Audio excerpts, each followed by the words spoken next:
your experience, Gabor, why do so many programs look, green on sort of that status reporting, right up until them final stages? And then what does that say about how the readiness maybe was being measured in that project?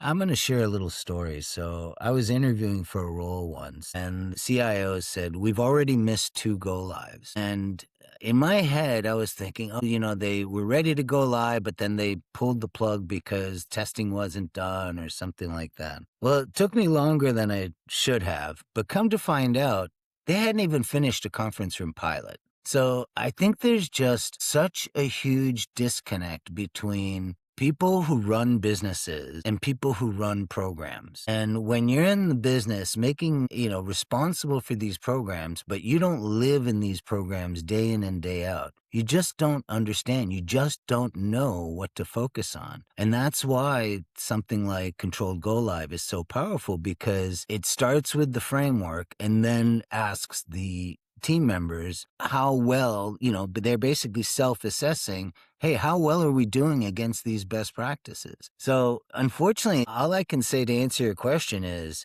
it's hard to learn those lessons. It's hard to read. There is so much content. If I was a CIO or CFO and it's my first ERP program, I've never run one before, and you start trying to read about it, there's just so much content and lots of warnings about do this, do that, have the right business metrics, have the right governance, have the right project manager, have the right subject matter experts, have the right implementation partner, choose the right software. All these things, there's just so much pressure on these executives to make these things happen. And yet, if you haven't been there and done that, it's it's so much content, it's difficult to absorb it all and be able to account for it all. And then, of course, there's just competing priorities, right?